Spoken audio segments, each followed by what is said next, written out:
Hello and welcome to As the CMMC Churns. I'm Matt Titcomb, the CEO of Peak InfoSec, an authorized CMMC third-party assessment organization. I'm also a CMMC certified professional / assessor and also a CMMC curriculum developer. Today's episode is Security Tactics for NIST 800-171 and CMMC Specialized Assets. So, always got to go back to the scope of applicability. Now, in the context of this, we're primarily looking at the two subcategories we've created previously, the CUI specialized assets and the security protection assets. Why?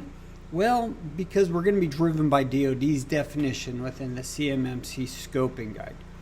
In this case, we're going to now, have to go look at definitions. And the definition of specialized assets is unfortunately a group definition and not very useful in and of itself. But it includes those items. So let's go dig a little deeper. So government property fundamentally is something at the end of your contract you're returning to the government. You don't own it. You're just the caretaker for it.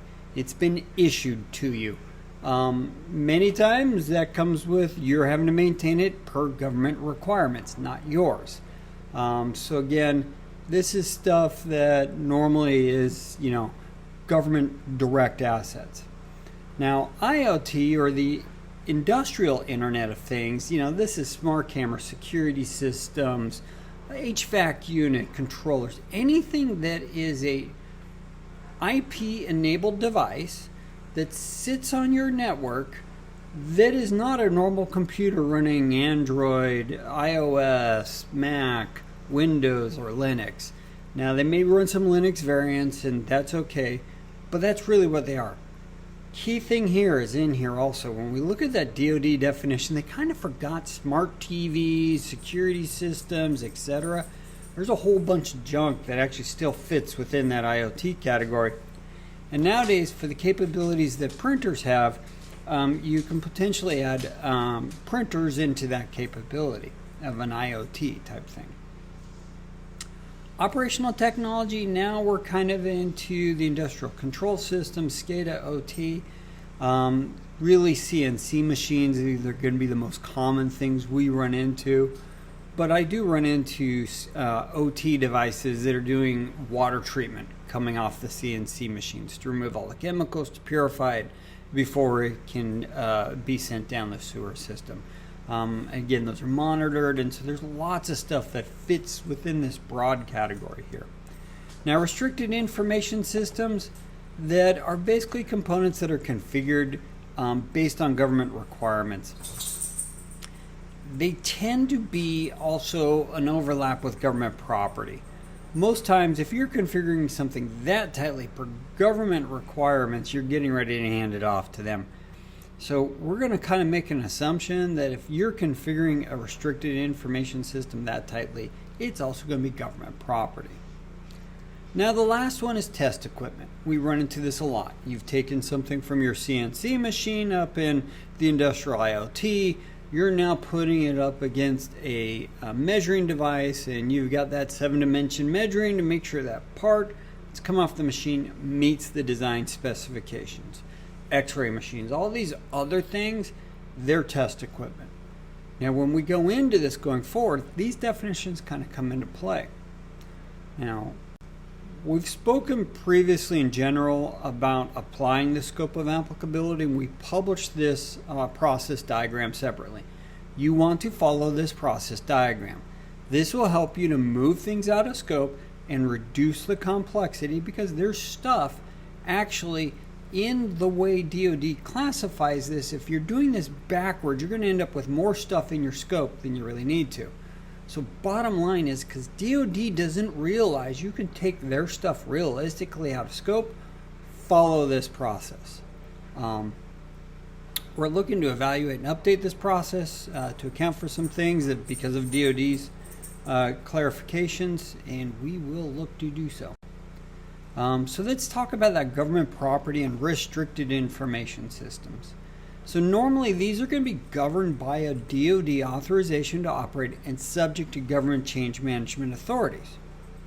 Okay?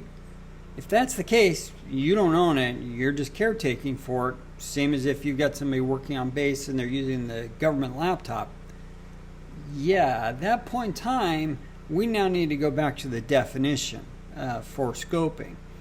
Now, if you can designate a system for processing yada yada yada in a separate CUI security domain, and a security domain is something that's administered by a single authority, well, for you to administer it, you also have to be the single authority. That is the way it works. So the reality of this situation is, if the component is subject to a DoD ATO, DoD is the single authority here. And so you need to keep that in mind as we go into this next step. Because in reality, when we start looking at these, is that we're going to assume you've gone through that process we walked through before. These things are storing, processing CUI, or they're providing security protection for those assets. Well, now you just simply ask yourself, who is that single authority? Is it you or is it DoD?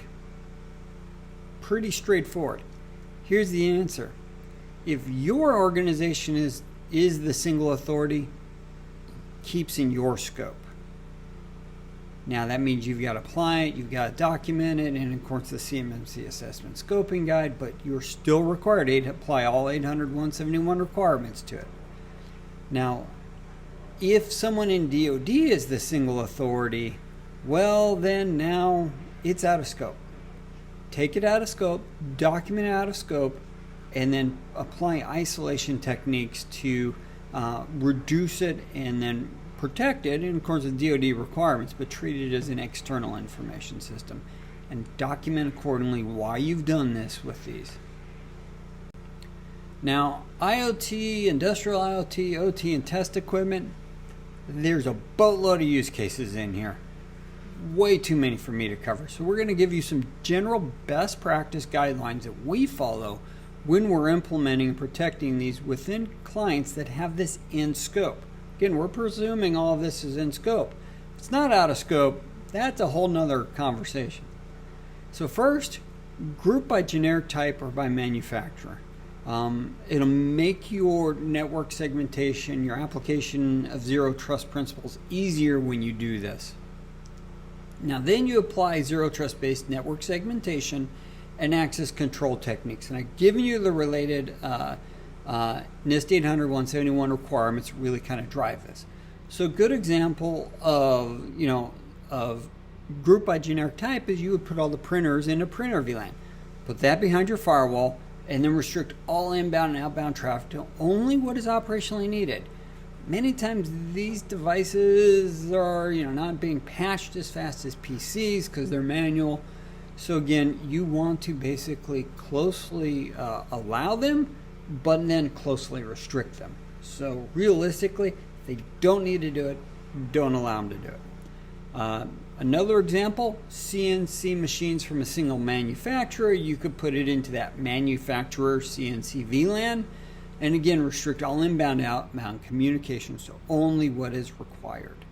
Again, this all needs to be behind its own internal firewall of some type, again, to control, monitor, and protect those communications. Again, remember, follow the requirements. And then you need to document all of this in your SSP. Now, one of the things when you are documenting this in your SSP is you will have something called a zone-to-zone communication matrix.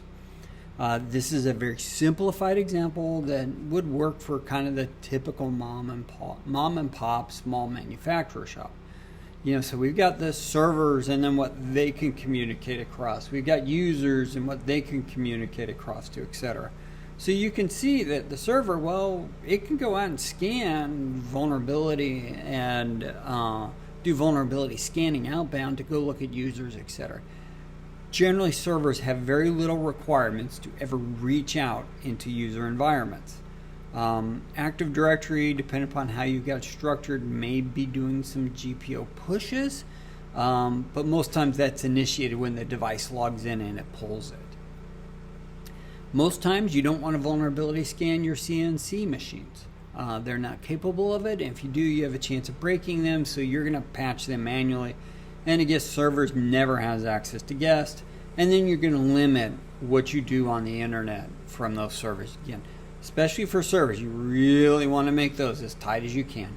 Now you can see the practice as we go through this for each of the different types of zones that you've put in and implemented in your security. Now, if you're following things like I suggested in the previous slide for IoT, etc., you're going to have a lot of zones. We do. And we don't have test equipment or restricted or all of those. And by the way, if you're going to allow, and many times you're going to have to allow that user network to communicate to a restricted information system network underneath a DoD ATO, you would have a column for that and then annotate what ports, protocols that user and or devices can get to in there. Again, this is a matrix. It gets big, it gets complicated. The real detail is going to be in your firewall policies. This should be general guidance that you typically use. Now, I got to give you guys the warning. So let's talk briefly about advanced persistent threats. Do not ignore specialized assets. Why? Well, we had a real-world DoD client that had an APT. We finally cornered in, after we got it out of all the normal PCs, a network-based HVAC controller. Yep, they took it over. Nice Ruby Pi type device sitting on a wall, network connected. Oh yeah, awesome device. But the APT was in there. We found them in a Konica network printer, patch, and then the user's Android device that was tethered to their computer. APTs are very advanced, and the more you apply network segmentation and zero trust principles, the more you can defeat them. And they can be defeated. Don't be afraid of them. Now, best practices: patch, isolate, and monitor.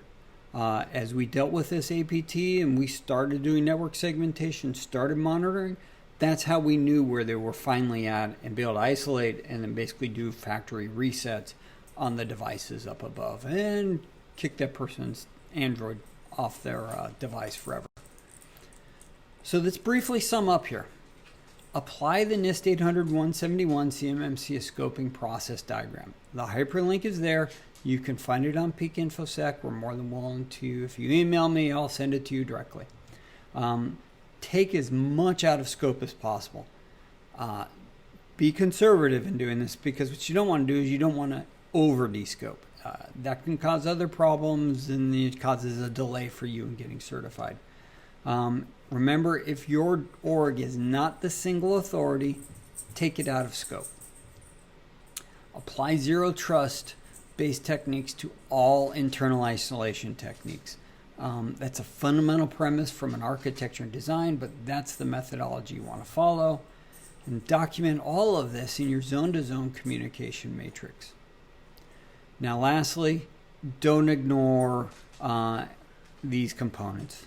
APTs love them. They're great places to roost, and you kind of implicitly trust them. And because you don't want to go patch and maintain them, they get to live there longer. So the more you can isolate them and the faster you can patch them, the better off you are. So next week, we will be wrapping up this kind of scoping series, and we will be talking about documenting your scope. A lot of pretty picture drawings in this one. Again, I'm Matt Titcomb from As the CMMC Churns, and thanks for joining us this week.